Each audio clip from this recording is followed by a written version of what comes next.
In terms of impact, I think Niles was the most dramatic, probably because I suspect he spoke a lot to you, and has spoke to you a lot in the past about this.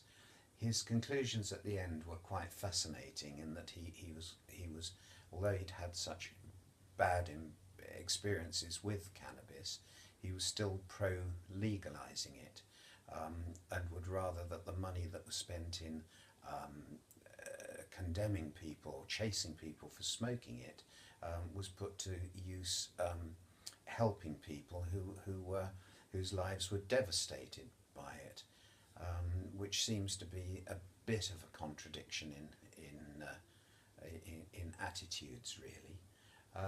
Abby, her story was very dramatic. The idea of somebody being saved uh, by somebody else's death is almost an echo of the Christian philosophy.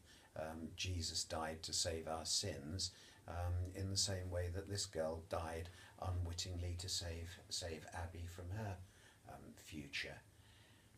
Um, Ursula, yes, very dramatic.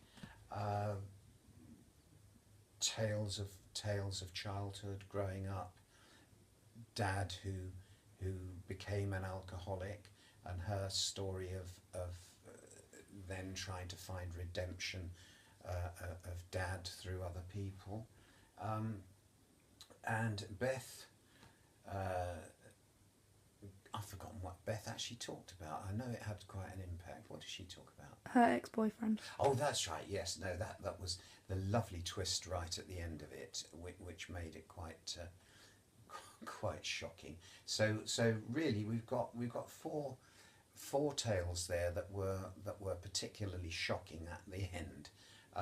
Whereas Keeley, nice story throughout, well presented, but I'm not quite sure that in the light of the other two girls whose endings were quite dramatic, whether Keeley's story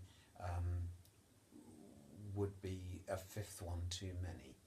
So I think my four would be Niall, Abby, Ursula, and Beth. And which was your favourite? I think just for sheer volume, it's got to be Niall, but I found Abby's the most intriguing to listen to.